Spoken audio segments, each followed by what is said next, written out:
Hello everyone, আসসালামু আলাইকুম। সবাই কেমন আছেন? আজকে ভাবলাম একটু চিকেন মোগলাই বানাই। এজন্য ২-৩ কাপের মতো ময়দা নিয়ে নিলাম। আমি আসলে মাপেনি তো হাতের আন্দাজে দিয়েছি তো এইজন্য। তার মাঝখানে একটু তেল আর একটু লবণ দিয়ে ভালো করে মিশিয়ে নিলাম। তারপরে একটু করে পানি দিয়ে এটা ভালো করে মেখে নিচ্ছিলাম। এই তো আমার ডো কমপ্লিট। আ এর মাঝখানে আমি একটু তেল দিয়ে দিব। তেল দিলে একটু ভালো ময়ান হয় এজন্য। তো এইদিকে আমি পেঁয়াজ কুচি নিয়ে নিলাম, সাথে একটু কাঁচামরিচ দিলাম। কাঁচামরিচের সাথে এখানে সেদ্ধ করা চিকেন ছিল, চিকেনটাকে আমি একটু ঝুরঝুরে করে নিয়েছিলাম তো ওইটা দিয়ে দিছি। পাশে একটু লবণ দিয়ে আমি এটা ভালো করে মথে নিচ্ছিলাম। এরপরে আমি এখানে ৩ টা ডিম দিব। ১ম এ ২ টা ডিম দিয়েছিলাম, পরে আবার আরেকটা ডিম দিয়েছিলাম কারণ হচ্ছে ২ টা ডিম আমার কম হয়ে গেছিলো। এরপরে এটা মিক্সড করে নিলাম।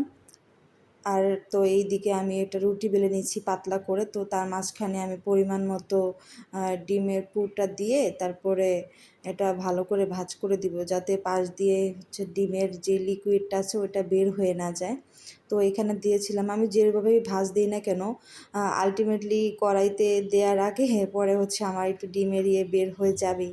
তো এইদিকে চুলার উপরে কড়াই দিয়ে তেলটা গরম হয়ে গেল, তখন আমি এই মোগলাই পরোটাটা দিয়ে দিলাম। তো আস্তে আস্তে দেখতে পাচ্ছেন যে লাল লাল করে ভেজে দিচ্ছিলাম।